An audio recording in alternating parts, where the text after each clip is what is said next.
Right, I am here with Natalia. Say hello, Natalia. Hi. I'm sorry, hello. Natalia and I work together at the restaurant in the city, and she's from Chile. And I thought that I would bring her onto the podcast today for you guys to have someone else other than just me talking. And so, Talia, can you tell us about, I guess, how you ended up here in Australia, working at Portello Rosso and having to put up with me every day at work? So what made you decide to come to Australia from Chile?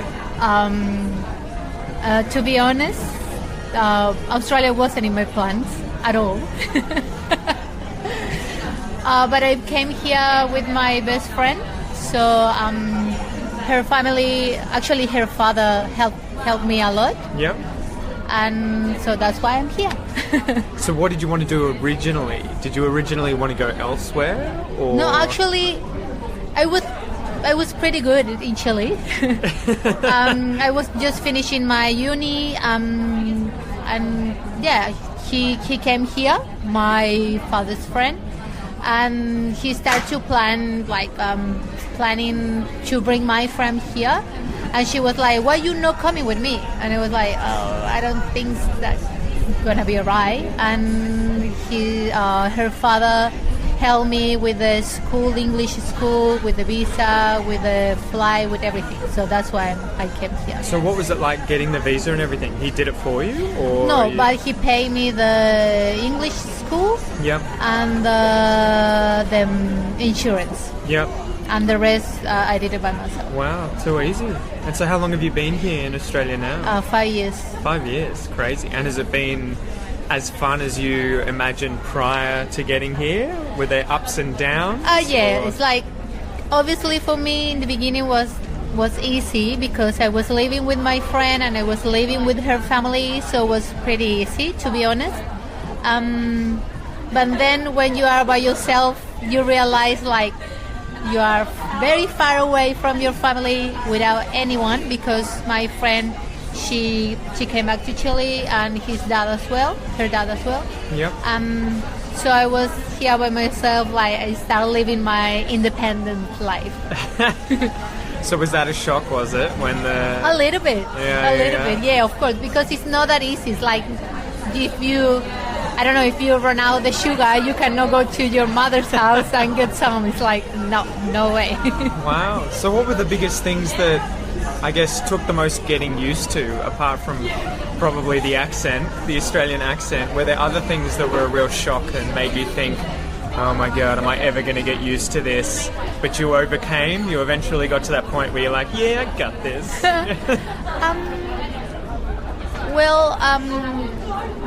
In the beginning, it was pretty hard to find like a job, like a good job. Yep. I mean, with a good job, with a good payment, because obviously you start living by yourself, you have to pay your bills, your rent, and everything. So you have to find something that can be easy for you, not easy, but can help you to pay the rent, to pay the food, and also to pay the school or whatever you're doing, like extra. Because you had to work or you had to study at the same time, right? Yeah. So I studied like a month of English. I mean. Yep. So you did the English course when you first got here? Well, it was for 8 months. Yep. And then I applied for the working holiday visa. Yep. So, but I was working in that cafe, another cafe. They didn't pay well. So that's why I was working like 40 hours per week or more to get some money. Just to pay rent and buy food. And exactly, yeah. So was the cost of living here a shock as well? Or were you expecting, oh my gosh, it's going to be so expensive to get milk and food? And well, in the beginning, as an international student or whatever, you always you change the money. Yeah, like, convert it, yeah. So obviously it's like everything is like expensive in comparison of Chile. Yeah. But if you start working here, I think you can afford it. Yeah. Like you work as you live. I mean, you spend the same money. I think it's fine. The balance is fine. And did you start finding places where you could get cheap food, like the Victoria markets? Yeah, sure. Yeah, so I know that Victoria Market, after 2 o'clock, you can find like all the deals. Yeah, of course. Oh, awesome. And also like I forgot the name of the supermarket, the big one. Like, like Big W, not Big W, Woolies and Coles and everything. Yeah, so I think it's fine. And so how soon after you got to Australia and did your 8-month course, how soon did you find a job? And what level was your English when you found the job? Well, this was another issue.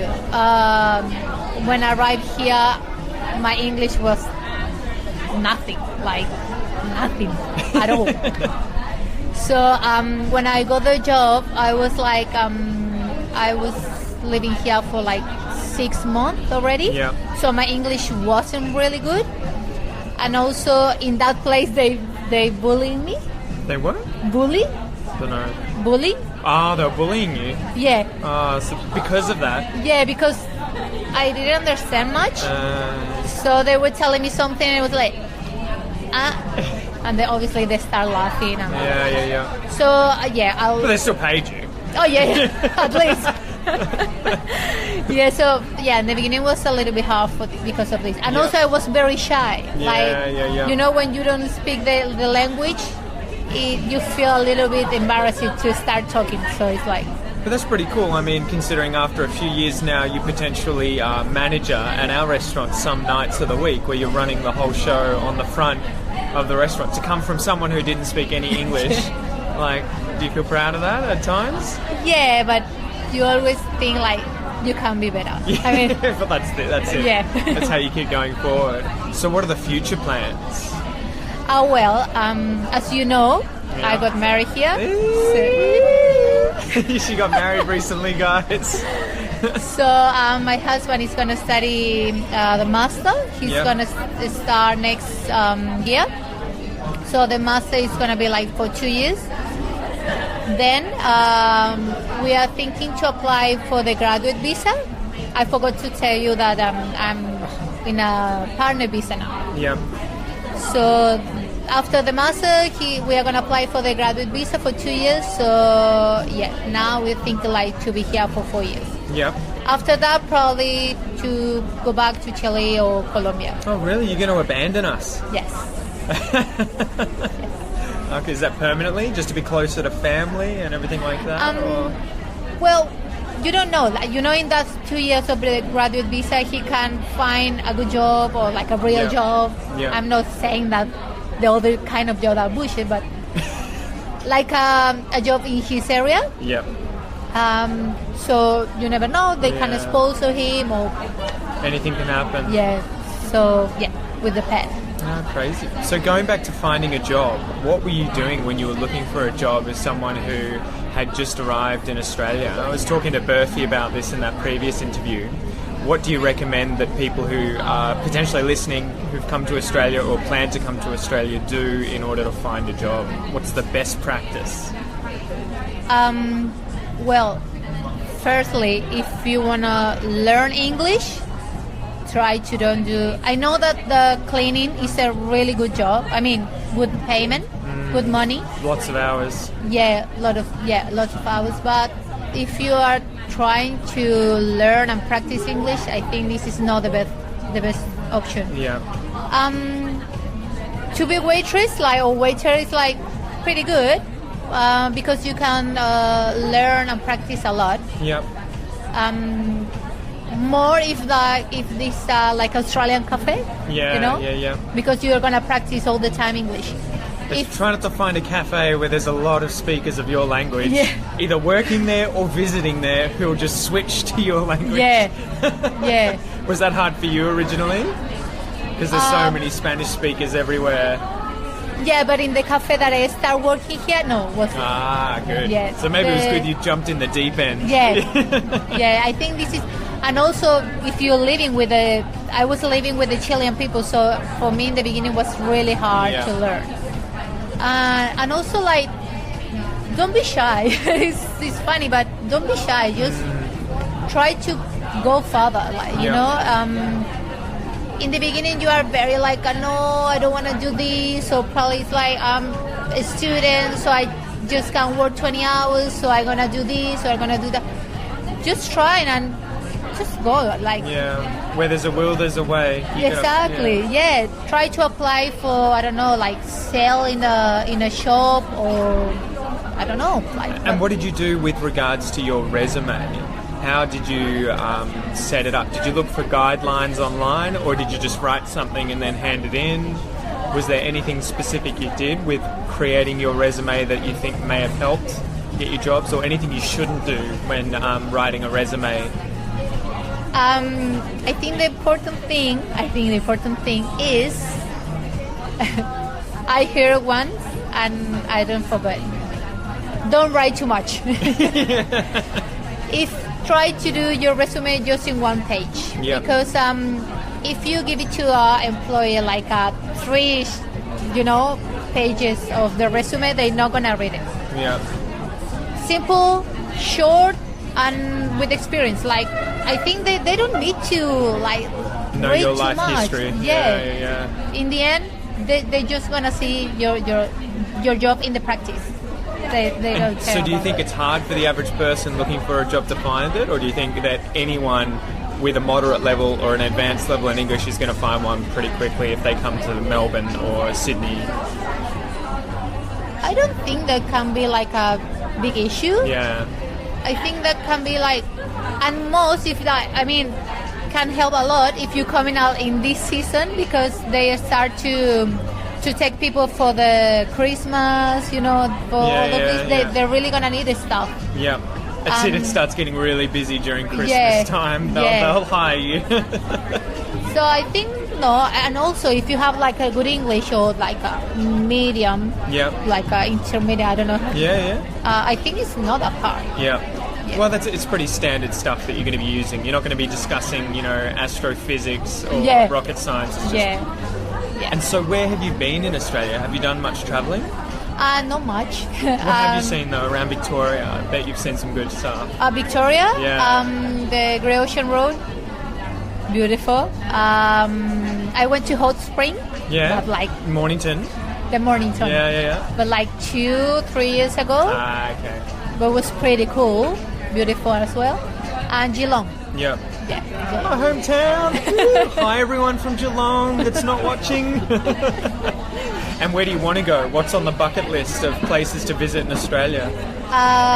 In Victoria, I really, really want to go to Grampians. I never been there. Cairns. Talking about like that's Cairns. Not in Victoria. No, I know. Just in there. That's way up north. And Uluru, far out. So you're going to do that soon? Or just one day? They are not in my plans yet. And I guess, what was it like learning the Australian accent and the slang that's used in Australia? Can you talk about what it was like learning that, and if you have any advice for people wanting to learn it, if they're here or if they're at home?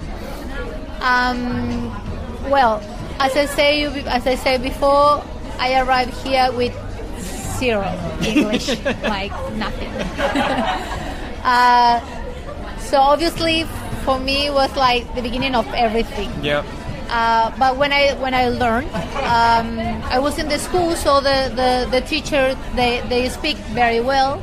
You can understand everything.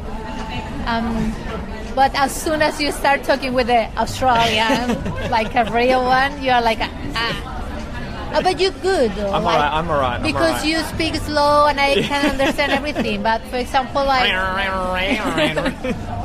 For example, if you're talking with someone who doesn't know that you don't know anything about it, like any English, or it's your second language, they're going to be like, "Rah," and you're not going to understand anything. So you have to be like, So is it just a matter of just practicing and constantly forcing yourself to have those conversations, or did you have a trick or some kind of study plan for learning the accent or getting used to it, like watching TV or Watching TV is a really good option, but I think the thing that you have to do is just talking with Australians, like in the street, or if you're working in a cafe or in a restaurant, or try to speak with the people. Like I know sometimes the people are very like, yes, this, no, thank you, blah. But just say like something like, oh, it's a good day today, and they're gonna start talking, and probably you're gonna learn some new words. Yeah.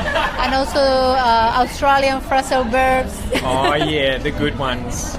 The difficult ones. Do you have any examples that you can think of, or any slang words that you learned that you love using now? Talia's always swearing, man, at work. She's always dropping F-bombs and saying bugger so often. That's not true. Do you find yourself saying arvo, the savo, or anything like that? Or do you still sort of like... No. The only word that I can say like in Australia is like, you reckon? You reckon? That's it. You So reckon? how would you use you reckon? For question like, like a simple question like, today's going to be a good day. You reckon? Yeah, I reckon. Yeah, that's awesome. Man, maybe we'll finish up there. Thank you so much for joining me, Talia. Thank you for the invitation. No worries. See you later, guys. G'day guys, if you like the episode, make sure you smash that like button, share it with your friends, and subscribe to the channel to see future episodes. If you want to support me, you can become a patron on my Patreon page and donate as little as $1 per month. And if you want to learn Aussie English fast, sign up to the Aussie English Classroom via my website, the link's below, and you'll get weekly lessons. Thanks guys, see you soon.